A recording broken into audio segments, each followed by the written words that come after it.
Welcome to the Lotco Business Podcast, a show all about helping you as a retailer, brand, or creative understand the actual business side of running your business. I offer straightforward, practical advice about the nitty-gritty of making money from your creative passion.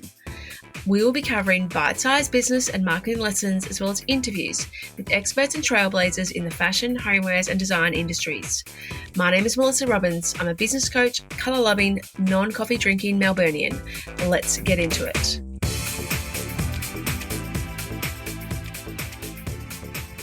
So excited to welcome Mandy Napier here today. Mandy is a high-performance mindset and executive coach with over 14 years' experience. She has helped thousands of people break through, clear their limiting beliefs, and transform the ordinary into the extraordinary. She has worked with all sorts of people in professionals, leaders, high-achieving business professionals, athletes, all to help them gain clarity, confidence, and build consistency in everything that they do. Mandy is known for getting to the core of their problems and having a no-fluff approach and being obsessed with the results. Now, Mandy came across my world when one of my clients actually said to me, "You need to speak to Mandy and have her on the pod." I hope this isn't too forward by suggesting this, but I think she's amazing. So, of course, I checked out her website and loved everything that she offers and her approach and everything that she does. And mindset is one of those things that I think some people know that they hear that they need to work on it, or someone tells them they need to work on their mindset, but they don't really know what that means. And they don't really know how to exactly do that. So I figured it was a great opportunity for me to bring Mandy to you.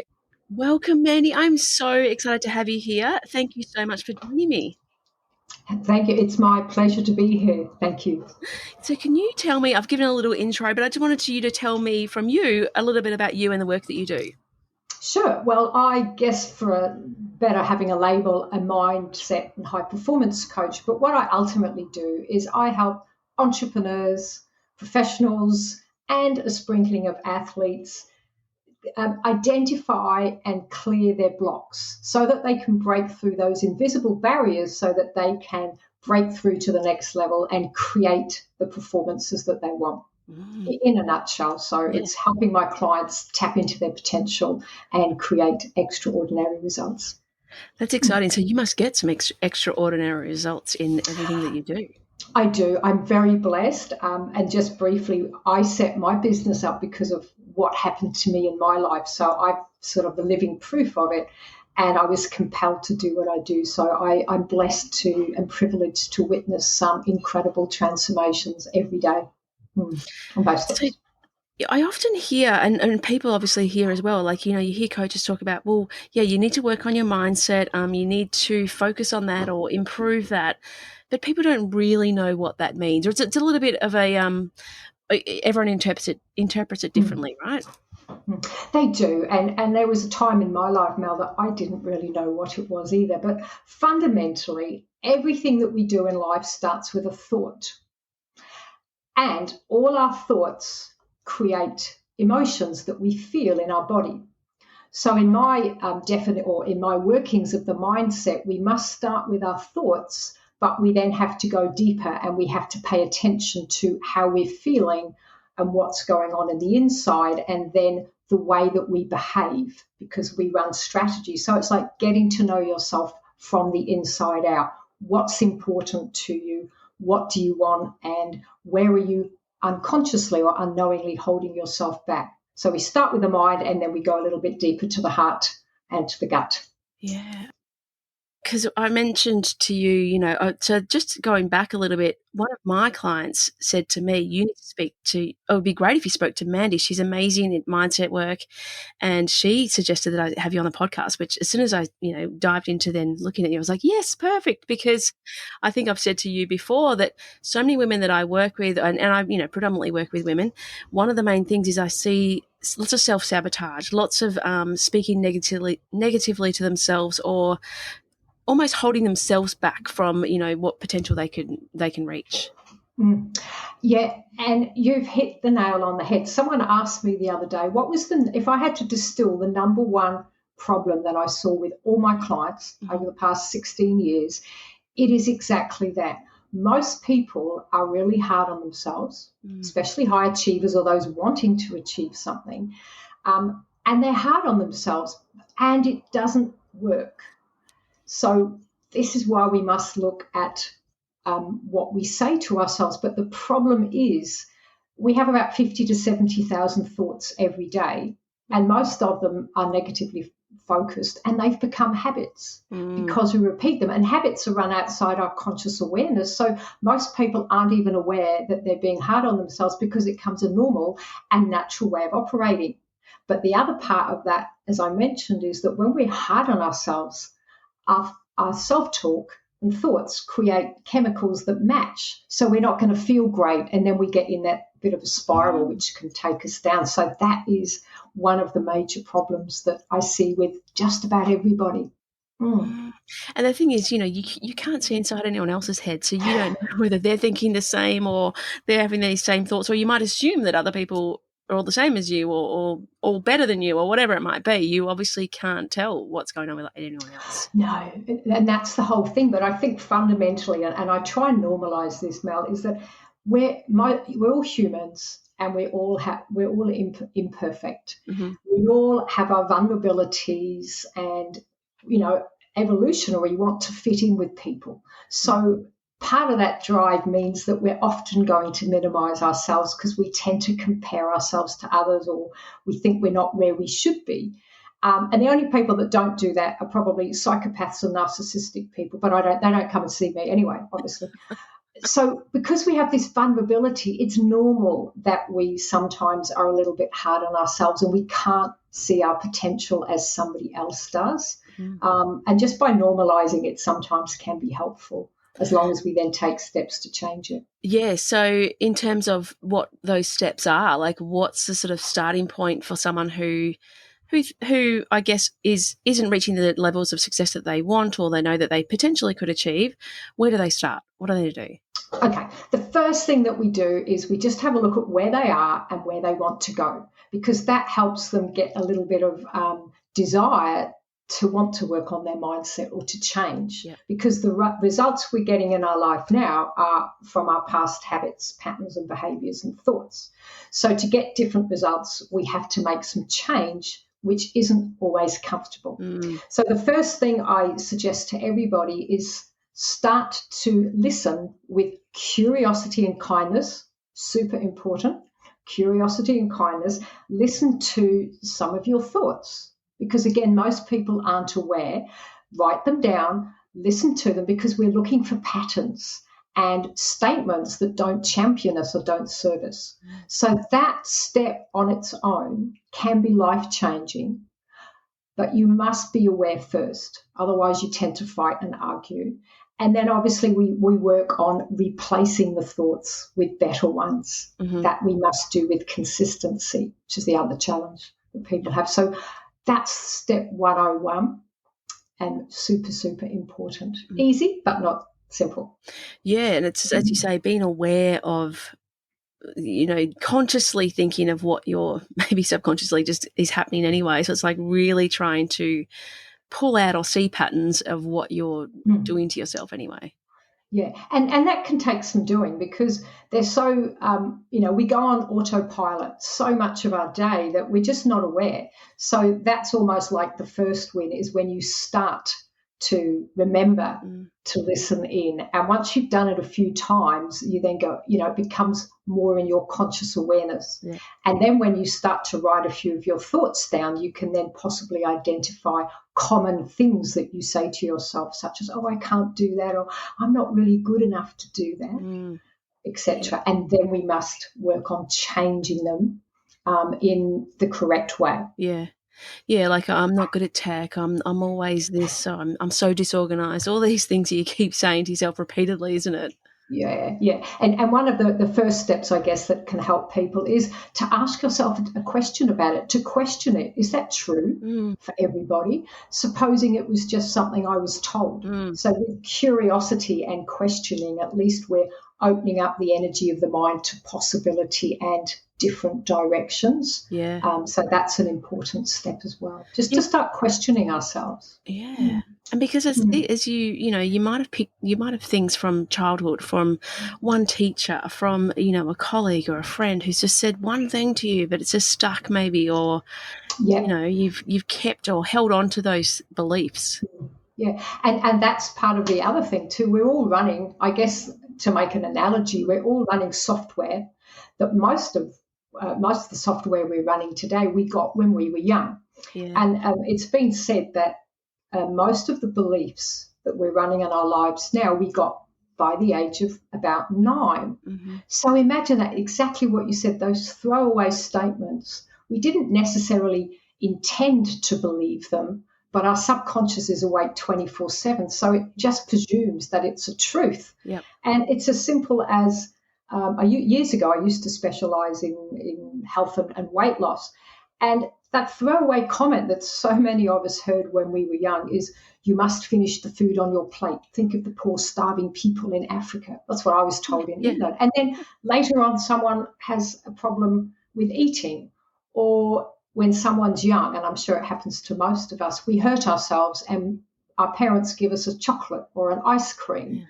Then what we do, because our brain predicts events, is if we ever have another event where we feel a bit hurt, not physically hurt, but that equivalent feeling inside or rejection, we then go and eat some food. Yeah. And then it becomes a habit that's a problem later in life. So throwaway comments or statements, you're not as good as your brother, or you're never going to amount to anything, can have a profound effect. And some people will completely do the opposite and other people will take them on. But because they've been there for so long, we're not even aware that they're shaping our lives. So I guess that's one of my little brilliances, is helping people uncover. It's like finding a jigsaw. Fascinating. Yeah. Okay, so that's number one. What next? What is the sort of next step? Okay, the next step. Everything. I know go into every single thing you do right now. But no, I'll just pick some of my fundamentals. Yes. So I'm very big on creating, I call them bookends for our day. So we have a bit of structure. So once we've started listening to our self-talk and we've created positive statements, so that's what we do. That's the first step. I then suggest one of the most helpful things that we can do is to set clear intentions for our day. And the reason that's so important is that the energy of our mind is attention. Yeah. So where we place our attention, energy flows. So what that means is if you get up in the morning and you make a decision of how you are intending to show up or what you intend to do, you are at least steering the energy of your mind in the right direction. So you're taking a little bit of control first thing in the morning. Yep. That's the next one. So the next step, and I'll come back to the main one, is in the evening, and I think this is probably one of the key techniques, and I've tweaked it a bit. You've probably heard about writing down 3 wins for the day or 3 successes. Yep. So it's not a new thing, but I get my clients to write down 1 to 3 wins, and I'll explain why that's so vital. And then I actually put a slightly a different extra step on it. And that's this one. It's when you've written down your win, you then turn the lens inward and you go, oh, okay, what am I grateful for about myself because of that win? So you have to then look inside and find a strength or a trait about yourself that has allowed you to do that. So let's say somebody had a win because they went out exercising. So you then go, okay, what's good about me for that? Well, that means I have commitment and I do value my health. Go me. So when they do that second part of acknowledging it, it helps us feel good, release a few happy chemicals, and that helps motivate us and grow our inner sense of confidence and empowerment. And I find with high achievers who are super hard on themselves, as I'm sure many of your clients are, that can be a real game changer, because at whatever level of success we're playing at, the higher it is, the harder people usually are on themselves. Yeah.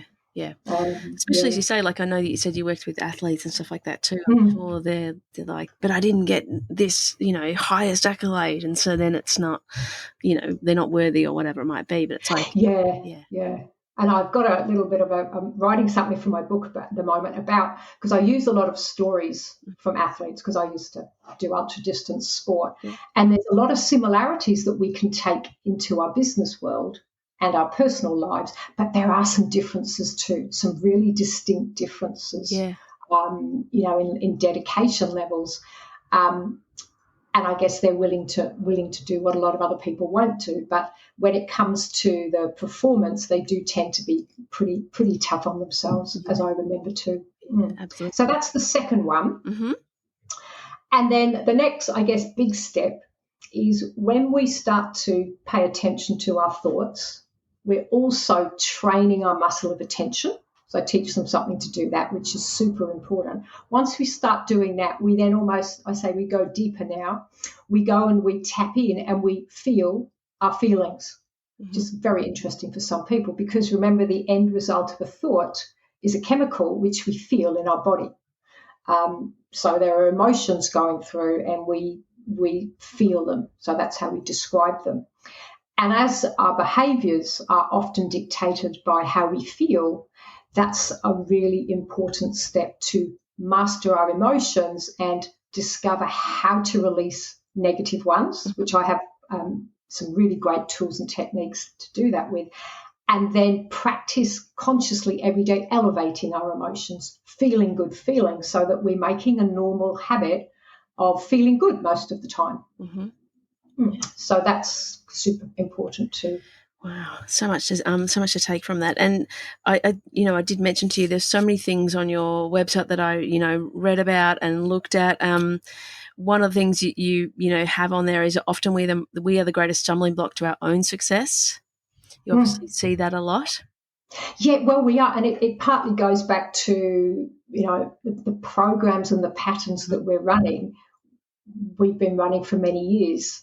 And about 95% of how we show up by the age of 35 is just a set of established patterns and habits. So most people are trying to create a new future from their past because we operate from memory and habit and past experience. So that's why we must literally rewire and change what we're thinking, how we're feeling, and some of our behaviours and actions, so that we can create our future from the now, from the new place, rather than from the past. Yeah. And I think as well, you mentioned on there that you need to give this attention, because life just otherwise, happens when you're not paying attention. So, everyone's busy doing things, but they're not taking that step back to go, I think you said at the start, like, where are you and where do you want to go? Exactly, yeah. And that level is, or that step is creating goals and a clear vision. But going back to the attention first, which we have to have before we can set goals and create a different future, I think attention is our greatest currency, because attention is the energy of the mind. And interestingly, our attention span or concentration has dropped in the last 15 years, about 4 seconds. It's now supposedly around 8 seconds, which is 1 second less than a goldfish, which we've often heard of. I'm not sure why we'd compare ourselves to a goldfish, but it's used a lot. So that means with our digital age and the pings, the notifications, our phones sending us messages and our Facebook notifications, we have even more potential to be distracted and have our attention hijacked. And unfortunately, most companies and social media companies know how to use it and hijack our attention. So unless we work on paying attention by being conscious of what we're doing, we will ultimately pay in some way, because we'll either get frustrated with ourselves because we're not doing the tasks that we know we should, or we'll get angry, or we'll be disappointed with ourselves. So then we'll become aware of it. So that's how we pay with pain. And if we pay no attention, as happened to me in my life, then because our mind and body are absolutely connected, it can result in physical problems or dis-ease and illness if we don't pay attention to what's going on and if we're not living our life as our truth. Because I read that about you. So you have done ultra marathons and long distance running, and one of the things was that was your sort of trigger, wasn't it? That you couldn't, you physically could, you got, had the training to sort of do what you needed to do, but you couldn't push through until you started working on your mindset. Is that right? Is that sort of? I did ultra distance triathlons. And I thought I'd learnt what I needed to know about the mindset then, because you need determination and, grit to Yes. keep going, and other things too. So I learned, and then I learnt the lesson about our self-talk on the lava fields in Hawaii. Mm-hmm. However, after that, a few months after I completed the Hawaiian Ironman, when I was running, my body suddenly started doing really bizarre things. It was like my muscles were completely spasming the wrong way and pulling me back. Yeah. And as an athlete, we just want to get fixed. So I went to some of the top physios and allied health professionals in Brisbane, and nobody could help me. So then I went, well, I obviously created this, so this is, I must create it. I must discreate it. So there must be a key to this. So that is where I went on my alternate journey, when I realized that I needed to look at me, who I was, and I think I went to one psychotherapist, I think it was in those days, and she told me about these patterns that we run that are invisible. Wow. And that was just so fascinating, that I had run these patterns and created the results in my life, that I decided I would do whatever it took to change them. And that took working on my mindset and looking at me, which was very uncomfortable at times. Yeah. And that led me to the original part of my journey, which was neuro-linguistic programming, which, completely transformed my life. All right. So first things, people need to be aware of what they're doing, aware of their thoughts, as you said. Start to pay attention where they're at now, where they want to go. They need to pay attention to how they speak to themselves. What are some, one of the things, again, I'm just going to go back to your website. You said, what got you here won't get you there. So that's one of the statements that's, I've heard many times before, and I've said it to people, like, old ways won't open new doors and all that sort of thing. Like you hear it. So it's like, how do they start to get that vision for the future? And then what are the steps that they should be, putting into place to move forward? Yeah. Okay. So one of the first things we do, as well as what I've spoken to you about, is ask my clients, and I do it, to create a vision. Yeah. First of all, we have to be able to see the possibility of what we want. If we can't see it, we can't create it. Yeah. So we create a vision, even if it's a simple vision. It's writing it down, then you're sending the energy of the mind towards what you want. Connect with how you will feel when you've achieved it. So you're elevating your emotions. Because there's only three things we can control: our thoughts, our feelings, and our behaviours. So that covers two of them. Yep. And then the next step, obviously, is we must take action, intentional action towards our goals. So we create some type of plan with small steps, and we look at routines and habits. And scheduling in. Sounds simple, but most people don't do it, so that we are slowly walking towards what we want while we keep it clearly in our vision. Because it's really important that we can connect with something in the future to keep us going there, rather than falling back into our past. Because most people, talk about what they didn't do, or tend to ruminate on what went wrong or what happened. Sort of a bit of a natural default. So we must program ourselves to spend time in our future vision. And trying to move out of those old patterns and limitations that were holding you back. And sometimes, people need to, get that help from someone external to go, well, even that fresh eyes, I guess you could say.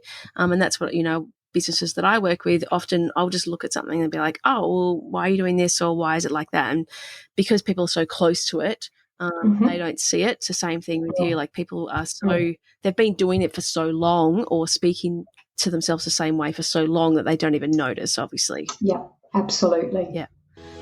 Hello, lovely. If you're looking for a way to grow your product business without relying on Facebook ads or posting daily on social media, then I invite you to register for my free masterclass. This is happening very, very soon, and inside of this masterclass, I'm sharing the strategy behind building a profitable product-based business, so you can attract consistent customers and scale to 6 figures and beyond. I also emphasize how to create a sustainable long-term business, which is such an important factor for me. I'm so excited to be teaching this masterclass soon, so make sure you go and register for your free spot by heading to the link in the show notes below. Yeah, so I guess a classic example is one of my clients in America is probably the most amazing person I've worked with. He's so motivated. He did Anthony Robbins for years and got his estate managed, but he needed to create really good morning routines because he was working on this amazing business outside his normal job. He kept sabotaging this, and after 2 months he would sleep in and then he'd fall off the path totally. So when he came to me, I helped him find a belief that he'd been told when he was young. He didn't even know was playing out. His father had said to him and his friend, "You two will never get up and be morning people because you sleep in." It was after there was a whole story with that.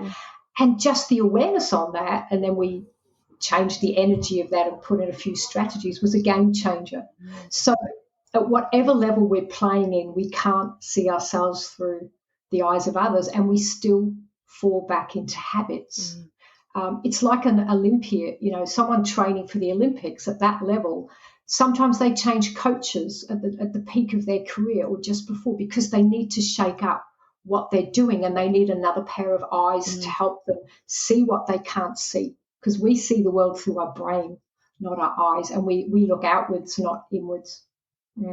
So that's why I'm very big on we all need someone. We'll get there on our own, but when we have an expert to help us, we can create magnificent results. And as a former athlete, we all had coaches. It's just what you do.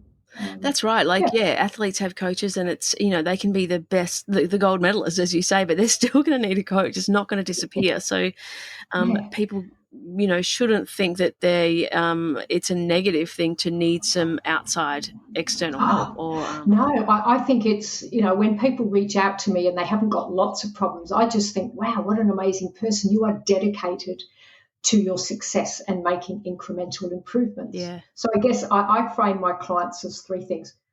We are weekend warriors, elite athletes, and Olympians. So even if somebody is, getting off the couch to get into exercise, they've got things they want to work with. And when you've got an Olympian, they still have things to work with too. They're just different. It's often the tiny shifts and tiny awarenesses and insights that can make the biggest difference. Obviously, when we're getting off the couch to get into exercise, as an analogy, there's more work to be done. Yes. And we need more support and accountability. We're not really very good at holding ourselves accountable. We go to school and we have to go, and there's discipline. And when we leave school, we're supposed to discipline ourselves, which isn't a great combination, except maybe some athletes. Yeah, well, I mean, a lot of people say that to me, or friends of mine who are not self-employed say to me, "How do you motivate yourself every day to, get up and get the work done?" I'm like, because I actually just love it, and I want to do it, and it's up to me to do it. So I can't wait for someone else to tell me that I should be working these days or these hours or whatever. But yeah, it is sort of quite foreign to some people. Like, how do you actually get to that point? Yeah, and you're right, and that's such an important point you brought up there, Mel, is that when we are living our life through our passion and we love what we do, we don't go to work, we're living our life with passion. Yeah. So a lot of people feel they don't have a passion, or they're doing a job that they don't like, which I always said I'd never, ever, ever do. But one of the simplest things or one of our greatest abilities we have, is we can put whatever meaning we want on our experiences in life. So, for instance, when I was doing my old job, which was in travel, which was great, but I started to lose my passion. And I was studying and setting myself up for my move. And I would just go, I'm so grateful that somebody is paying me while I'm learning in my spare time, and while I'm driving my car, I was listening to CDs. I'm getting paid while I transition. So I use that as a really a great platform to be grateful for. So as long as we can change our attitude and find to be grateful for, if we have a job that we don't like, well, we have a choice, but we must be grateful that someone is paying, someone's taken the risk to set the company up, and they're paying our wages. And I used to tell my staff, don't ever come to me with a whinge. You can only come with a problem if you have a solution, because somebody is paying our wages and we have a little bit of responsibility to perform. Yeah. So if we can't find our passion at work, we must find something outside work, reframe what we think about it, and then make a plan to change it. Yeah. And then for people, the clients that I work with, in terms of they can, if they're running their own business, setting it up in a way that does bring them joy, and it is in the type of work that they love, in terms of, if there's areas that they don't love, then outsourcing that, or but setting the business up. Like someone said to me the other day, they've got a retail store and they're like, this is the worst job I've ever had. And I'm like, well, change it. Like, don't do the job parts that you don't love. And I know I've had my own retail store. I know that it's tough and it's really hard. But there's also aspects that you can go, well, I'm not going to do that side of it. I'm going to do this side of it. And if you don't love it, then get out of it, or whatever it is, but make a change. But don't just stay in doing the same thing again and again and then getting annoyed at yourself for it. Absolutely. And that's where you usually need someone else to help you pull out your brilliances and your strengths and take the time to work out what you love to do and what you don't love to do. I use a particular profile that's super helpful with that. But again, most people, when they're whinging about a job, they're not really thinking about, well, what aspects are good and what aren't, because they see everything as bad instead of realising that that's actually not true. Yeah. So that's when, I'm sure you'd be an amazing coach and mentor, helping business owners, as you say, outsource and get their passion and joy back in their business. Because if we're not coming from passion and joy, we're not in this great place and we're not going to get the greatest results. Yeah, and as you say, it's that feeling that you would be every day you turn up to do work, because you're not feeling that, and you're negative self-talk. One on that, like I think it was on your website that I did see about positive affirmations. Is that, how do you feel about that? Tell me a little bit about that. Oh, I wrote an article on that about a week ago. Yeah, interesting. Well, for the short story, yes, they're great, and I don't knock them. However, what I've seen over the years is people have tried them and they've given up. And when I've asked them, it's because they might say something like this: I'm really confident. I'm super confident. I'm amazing. Now, if they have a belief running in the background, which most people do, because that's what I work on massively, they're going to have this cognitive dissonance. And this little voice is going to say, no, you're not. No, you're not. And therefore, first of all, the affirmation isn't going to be accepted into the subconscious. And secondly, the person isn't really going to let it in and believe it. And then they'll get disillusioned and quit. Yeah. So I call mine posts. You can post them around the house, or positive statements. Okay. And it's simple as starting off with something that's a little bit more believable. So if your problem is that you're not confident, then start with something like this: every day I am becoming even more confident in my abilities to run my business, whatever context it is. And our subconscious it's lazy and it likes simple words, and it can create pictures. So every day presumes it's normally and naturally happening every day. I am becoming even more confident presumes that we are a little bit, but we're getting more of it. So there are certain ways that we phrase the words and create the statements. And then for sure, when you have started that and you've gone through the apprentice, then you can make some really powerful statements, which, words have immense power. They create emotions. So, once you've passed the beginning, then absolutely you can put in some really powerful statements. Yeah. So using them in a way that, makes, as you say, it's that, so there's not that big separation between the fighting between what you're saying and what your brain's thinking. Yeah, because, what we resist persists, because we're all energy. So all we're doing is making a bigger mountain out of a molehill of this dissonance between I'm amazing, no, you're not, I am, no, I'm not. And sort of how my body fell apart by that type of experience. Yeah, okay. And so you've got a toolkit that people can download. Is that something that just gives that people a starting point for them? Absolutely. I created, I think it was probably a couple of years ago, I've had a few things to share, but this one is a Mindset Essentials Toolkit. And in here, I've got 5 tools that I've selected from hundreds of them. And there's one to help you build confidence. We get more confident by acting, but it's a great way to know how to change the way we feel and boost our feelings. So there's that one. There's one for clearing negative thoughts. So that will help people get started if they have negative thoughts, and many of us do. There's another one for overwhelm. A lot of people get overwhelmed, Yes, and I this hear is a that simple term a one. lot. Yes. Yeah, it's a simple one that uses time and space to help ourselves store it differently in our mind. Love that. Definitely be very Um, useful. Yes. yeah. There's one for creating inner calm. Mm-hmm. Don't have time for all of that. It's so important. Mm-hmm. It's based on my other training, or one of my other trainings, in combining our head, heart, and gut, because we do have 3 intelligences. And then the final one is a graphic. So there are videos, one is text, and this one is an infographic of some simple ways to wash away your worry and anxiety based on neuroscience and research. So they're all scientifically proven, but hopefully they're not too logical. They're sort of fun as well.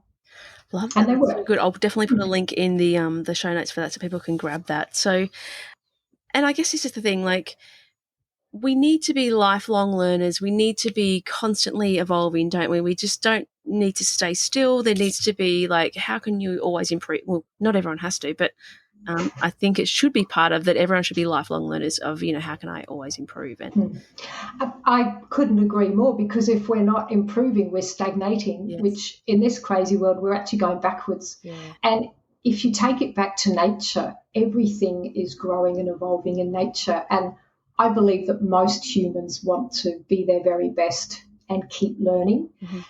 And as I said earlier, whatever level we're operating, we're going to fall back into habits, and then they're unconscious. So whatever it is, whether we decide one year we're going to do a physical challenge, Mm-hmm. another year we're going to do a mental one and learn a language or whatever, we need to be learning, otherwise our brain cells in our brain go a bit dead. And we need to be slowly challenging ourselves to do things differently. And So getting we can uncomfortable at times as well yeah, with it. yeah. Most of us, it's funny, isn't it, really? But we don't really learn unless we're challenged. And unfortunately, challenges often necessitates some level of uncomfortableness. But that's where we grow. Yeah. So we must be learning and growing to keep up with everything and to future-proof ourselves and build our own resilience in this, massively changing world. Mm-hmm. So we can manage our mental, emotional, and physical well-being. So good. Thank you so much, Mandy. There's just so much that, people can take from this. And I know that people will be diving into your website and looking at all the different things and grabbing your toolkit, because I just love that there's this opportunity for people to improve their mindset or understand more about mindset or figure out what they might need to take steps to learn more about themselves as well. Yeah, that's great. And I think lastly, that one of the things that most people don't do, they don't know how the mind works, and we weren't given a manual. So having that understanding, which I've got videos which I share with my clients, having that understanding is also a good starting point, because I get lots of people that go, I didn't know that. And what we don't know, it's pretty hard to change. They should be doing this instead of algebra, I tell you what. I think it should be in schools, but anyway, that's probably a topic for another day. I think so. Amazing. Thank you so much. I really appreciate your time, and I look forward to more people, learning more about themselves and improving their mindset and getting some of your tools to help them as well. Yeah, good. Well, thank you so much for having me on. I hope it wasn't too much, but I've got a world of expertise, so they can find my website, as you said. I love it. I think it's just given people enough to sort of think about, that they're like, okay, yes, I need to start listening to myself and being curious, as you say, and kind. Yeah. Good. Yeah, amazing. Thank you so much for having me on. Thank you so much for listening to the Lotco Business Podcast. If you enjoyed this episode, please make sure you subscribe to receive future episodes as they are released. And I'd be so grateful for a review on Apple Podcast. If you would like a copy of the show notes or any of the links mentioned today, please jump onto my website at thelotco.com.au/podcast. Have an amazing week, and I look forward to chatting to you again soon.